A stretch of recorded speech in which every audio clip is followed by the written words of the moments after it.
అహ్మదాబాద్ విమాన ప్రమాద దుర్ఘటన దేశవ్యాప్తంగా తీవ్ర శోకాన్ని మిగిల్చింది. ఈ దుర్ఘటనలో బీజా మెడికల్ కాలేజ్ కి చెందిన నలుగురు యువ వైద్యులు రాకేష్ దియోరా, ఆర్యన్ రాజ్పుత్, మానవ్ భాడు, జయప్రకాష్ చౌదరి మరణించారు.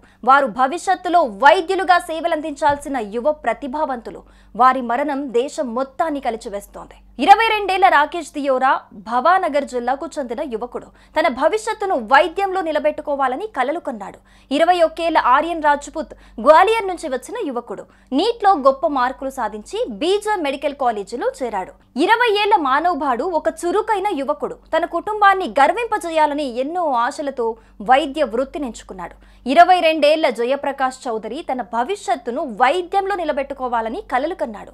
వీరందరూ భవిష్యత్తులో వైద్యులుగా సేవలందించాల్సిన యువ ప్రతిభావంతులు.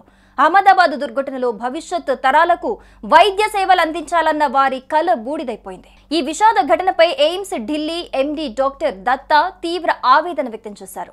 వారు భవిష్యత్తులో వైద్యులుగా సేవలందించాల్సిన యువ ప్రతిభావంతులని, వారి మరణం దేశం మొత్తాన్ని కలిచివేస్తోందని, వారి కుటుంబాలు, వారి కలలు, వారి భవిష్యత్తు ఇవి ప్రతి ఒక్కరిని కంటతడి పెట్టిస్తున్నాయని ఆవేదన వ్యక్తం చేశారు. వారి ఫోటోలను ఎక్స్లో షేర్ చేసి డాక్టర్ దత్తా సంతాపం తెలిపారు.